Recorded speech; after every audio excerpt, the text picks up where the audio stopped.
Mont-Blanc dégagé, calme journée sur Chamonix.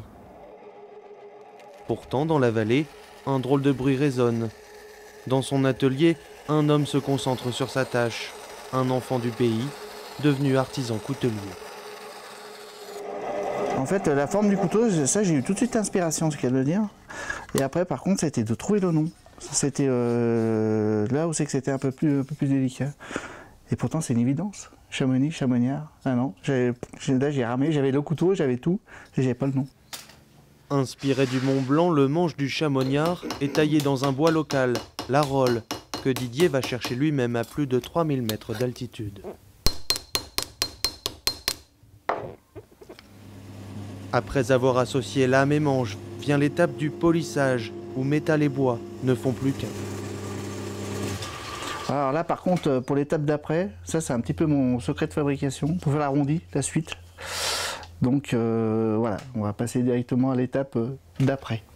Celle de la pyrogravure, où se dessine la trace de la première ascension du Mont Blanc par Jacques Balmat en 1786. Dans chaque couteau, Didier laisse un peu de Chamonix et de lui aussi.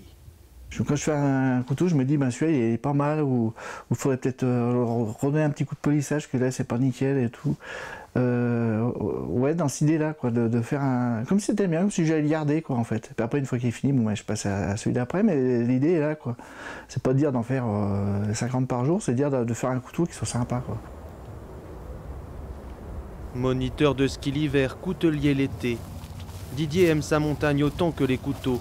Et pour lui, le Chamoniard n'a pas grand-chose à voir avec le business de cette station des Alpes. Il y a des couteaux voilà, qui sont reconnus depuis, qui ont fait preuve de leur qualité et tout.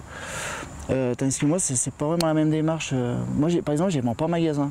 Si vous en voulez un, vous êtes obligé de venir me voir soit à l'atelier, soit dans un salon d'artisanat. Autrement, il n'y en a pas. Moi, j'achète encore des couteaux, parce que je continue à collectionner. J'aime bien aller discuter avec le gars qui fait ces trucs, c'est quand même vachement sympa, quoi. À Chamonix, loin du souvenir carte postale, le Chamoniard a trouvé sa place.